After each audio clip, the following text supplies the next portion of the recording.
l'histoire de Boisemont et c'est Stéphane qui nous raconte la première histoire. C'est notre Henri Castelot à nous. Boisemont est un petit village situé sur les hauteurs boisées de l'Authil, à la limite du Val d'Oise, à l'ouest-sud-ouest de Pontoise.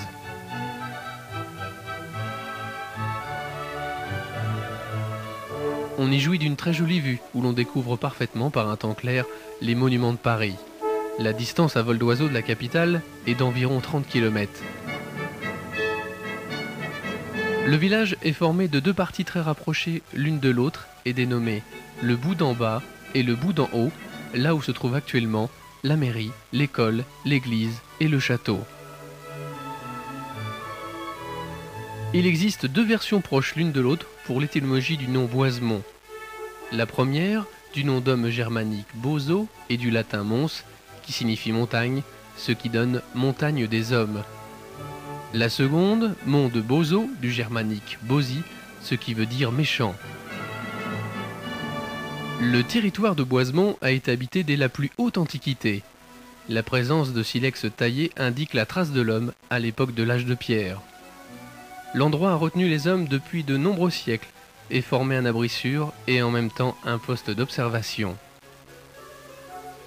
À l'époque gallo-romaine, au temps de Jules César, les peuplades qui habitent la contrée se nomment les Vélovaques ou les Vélocasses, nom qui donna plus tard le terme de Vexin. À cette époque, cette province est sous la domination des Belges. Puis, l'empereur Auguste fait une nouvelle division des Gaules. Le Vexin se trouve dans la province lyonnaise, ancienne partie de la Celtique. Bien plus tard, le Vexin fait partie de la Neustrie. Au moment de l'établissement des Normands, le Vexin est partagé en deux parties, le Vexin normand et le Vexin français, dont faisait partie Boisemont. Au Moyen-Âge, la pièce d'argent est utilisée dans le comté de Meulan.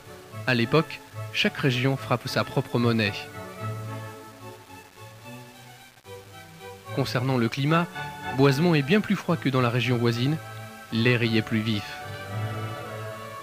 Au moment de la fonte des neiges, les vallées et les plaines environnantes sont débarrassées de leur manteau blanc, bien avant le haut du plateau. Ceci est dû à l'altitude assez élevée et à la situation du village sur le flanc nord-est de la colline de l'Authil.